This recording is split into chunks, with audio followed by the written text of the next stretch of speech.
క్రీస్తునందు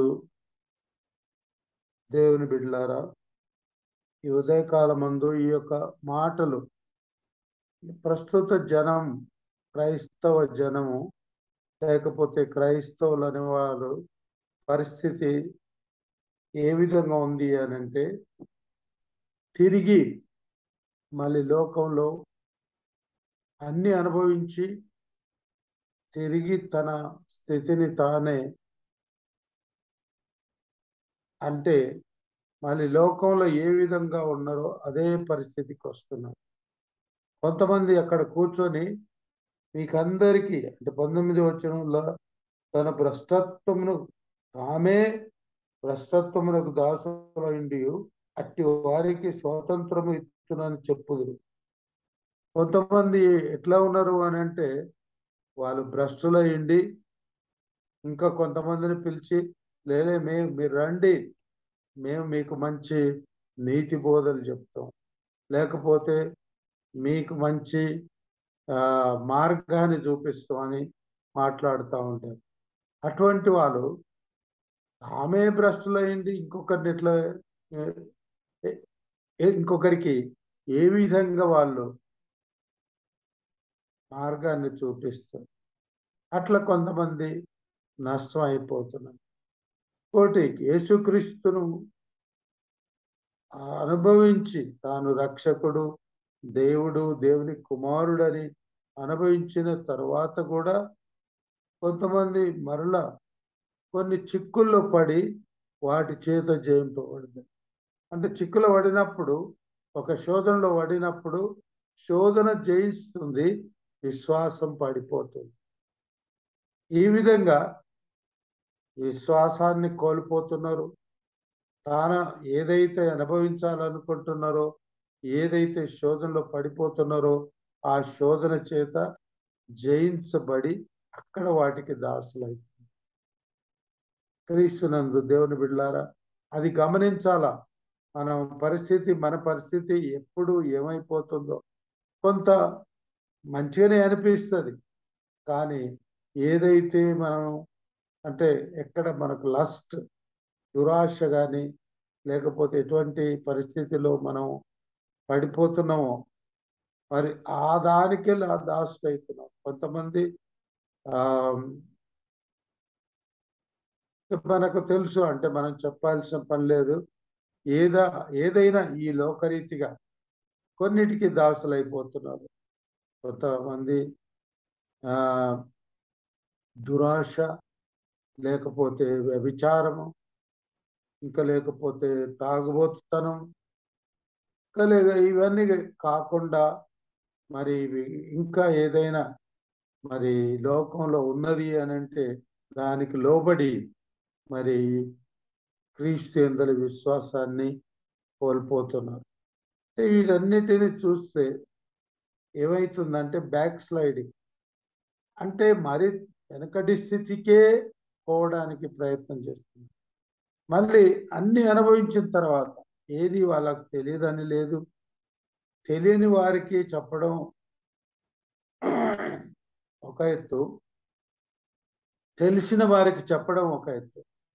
ఇదంతా ఎవరు చేస్తున్నారు అని అంటే క్రైస్తవులు, క్రీస్తుని ఎరిగిన వారు, క్రీస్తుని ఎరిగి అనుభవించి వారు ఈ విధంగా చేస్తున్నారు. మనం చూస్తుంటే కొంతమంది అక్కడ ఇతరు ఏమంటున్నాడంటే, వీరికి పరిశుద్ధత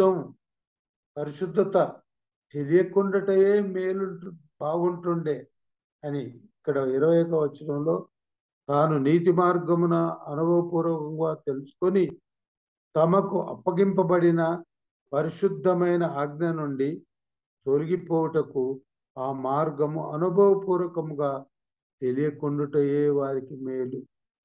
తెలిసి తప్పు చేస్తున్నారు. వాళ్ళకు ఆ నీతి మార్గం తెలియకపోయినా బాగుండేది, కానీ తెలిసి అనుభవించిన తర్వాత, ఆ నీతి మార్గాన్ని అనుభవించిన తర్వాత కూడా తాము తప్పు చేస్తున్నారు, తాము తిరిగి లోకంలో పడిపోతున్నారు. చాలా మంది పరిస్థితి ఈ విధంగా ఉంది. ఎవరు తమ విశ్వాసాన్ని పూర్తిగా చెప్పలేము. సంఘంలో ఎంతో మంది ఉంటున్నారు, వందల మంది ఉంటున్నారు, కానీ ఎవరినైనా నీ రక్షణ అనుభవం చెప్పు అంటే ఎవరు చెప్పలేకపో. కేవలం క్రైస్తవులుగా ఉంటున్నారే కానీ క్రీస్తు యొక్క రక్షణను అనుభవించి మరి ఆ యొక్క నిరీక్షణలో మేము కొనసాగుతున్నాము, ఆ యొక్క పరలోకములో మేము చేరడానికి మాకు ఆ నిరీక్షణ ఉంది, ఆ నిరీక్షణలో ముందుకు సాగుతున్నాం అనేవారు చాలా తక్కువ. ఎందుకు అనంటే మేము క్రైస్తవులం, మా తాత క్రైస్తవుడు, మేము క్రైస్తవులం, మేము పుట్టుకతోని క్రైస్తవులమే అని చెప్పుకోవడం కాదు. క్రైస్తవుడు ఏ విధంగా ఉండాలి, ఇవన్నిటిని ద్వారా ఇప్పుడు ఇక్కడ మనం చదివిన వాటిలో చాలా మంది మునిగిపోయి ఉంటున్నారు, చాలా మంది మునిగిపోయి ఉంటున్నారు. ఎవరిని మనం పోల్చలేము, ఎవరిని మనం వారిని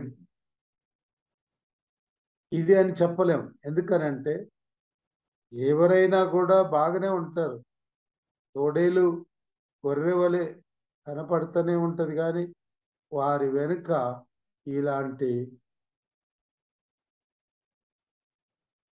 ఇలాంటి జీవితం ఉంటుంది.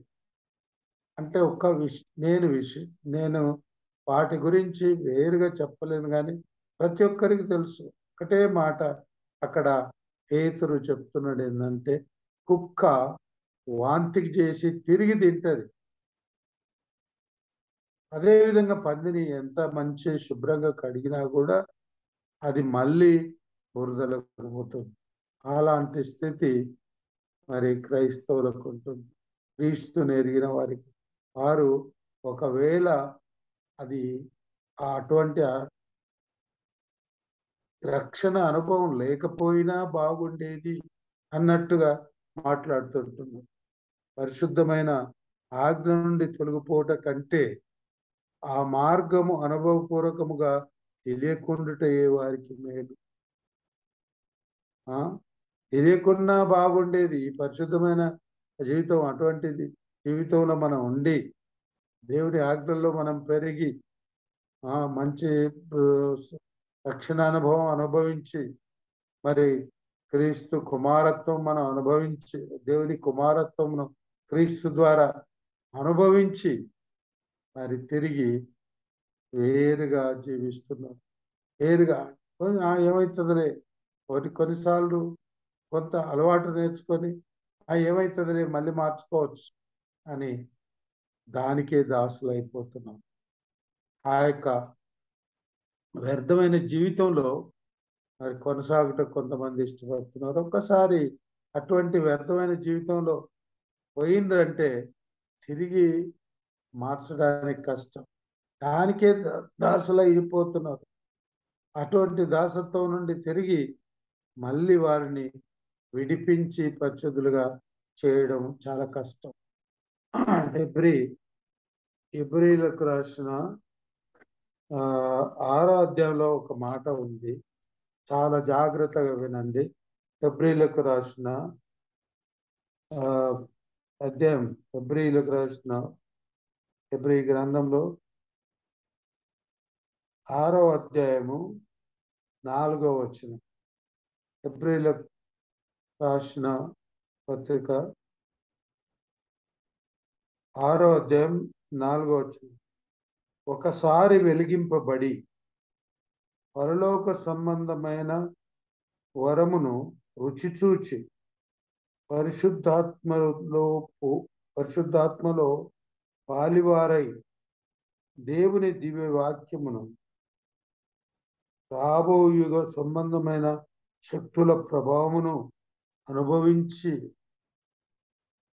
తర్వాత తప్పిపోయిన వారు తమ విషయములో దేవుని కుమారుని మరలా సిలువ వేయుచు బహాటముగా ఆయనను అవమానపరుచుతున్నారు కనుక మారుమనసు పొందినట్లు అట్టి వారిని మరలా నూతనపరచుట అసాధ్యం. చూడండి, దేవుని వాక్యంలో ఈ విధంగా చాలా దృఢంగా ఉంది. ఒక్కసారి తప్పిపోయి కొంతమంది అనుకుంటారు, మళ్ళా మళ్ళీ మళ్ళీ మనం ఒప్పుకోవచ్చు, మారుమనసుగా పొందొచ్చు అనుకున్నాం. కానీ ఎప్పుడైతే ఈ వ్యసనాలకు లోబడతారో, ఈ వ్యసనాలలో పడిపోతారో, అటువంటి వారు తిరిగి మారుమనసు పొందడం అసాధ్యం. వాళ్ళన్నీ అనుభవించిండ్రు. కానీ వాళ్ళకి అందుకే కొన్నిసార్లు ఎన్ని బోధలు చెప్పినా, ఎన్ని మాటలు చెప్పినా కొన్ని సంఘాలలో మనుషులు మారరు. కొంతమంది మారరు. కొంతమంది క్రైస్తవులు, కొంతమంది చాలా కాలం నుంచి క్రైస్తవులుగా ఉంటారు. వాళ్ళు అడ్డుబండలుగా, వాళ్ళు పక్కకు జరగరు. వారి ద్వారా సంఘం అంతా ఒక సంఘం యొక్క సాక్ష్యం మారిపోతుంది. ఏందంటే, మీ సంఘంలో ఈ విధమైన మనుషులు ఉన్నారు, మీ సంఘంలో ఇటువంటి వాళ్ళు ఉన్నారు. కానీ వారిని ఒకవేళ మనం ఏదైనా మంచి మాటలు చెప్పి మార్చాలి అని అంటే అది చాలా కష్టం, చాలా కష్టం. ఎందుకంటే వాళ్ళ గుండెల్లో రాయి లాంటి గుండెగా వాళ్ళు మారిపోతున్నారు. అంతేకాకుండా ఏదైతే వ్యసనంలో వాళ్ళు ఉంటున్నారో దానికి వారు దాసులైపోయింది. అటువంటి దాసత్వము నుండి వారు తిరిగి మరి వారి మనసు మార్చుకోవడం చాలా కష్టం, అసాధ్యం. ఇక్కడైతే దేవుని వాక్యంలో అటువంటి వాడు మారడం అసాధ్యం అని అంటున్నాడు. మరలా నూతన పరచుట అసాధ్యం. ఒకసారి మనకు నూతన జీవం దొరికింది, క్రీస్తునందు మనం మారుమనసు పొందినం, బాప్తీసం పొందినం. దేవుని రక్షకుడుగా యేసుక్రీస్తు దేవుడు కుమారుడని అనుభవించి మనమందరం దేవుడిచ్చిన రక్షణ భాగ్యంలో మనం కొనసాగుతుంటాం.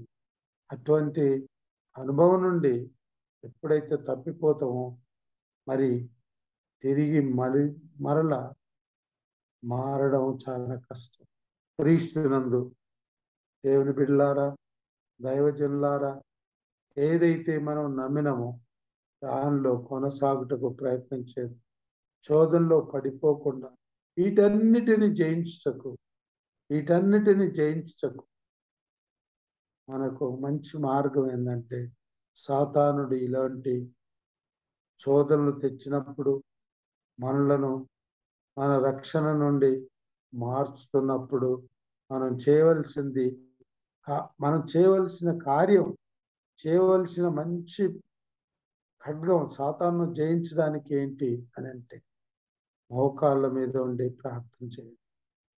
మోకాళ్ళ ప్రార్థన ఎప్పుడైతే మనం చేస్తున్నాం, లేకపోతే మనం విశ్వాసంతో కూడిన ప్రార్థన చేసినప్పుడు ఎటువంటి వ్యసనాలు మన దగ్గరికి రావు. ఆ వ్యసనాలను రాకుండా మనం జయించగలం. లేకపోతే ఆ శోధనలో పడిపోయినప్పుడు కూడా మనం జయించగలుగుతాం.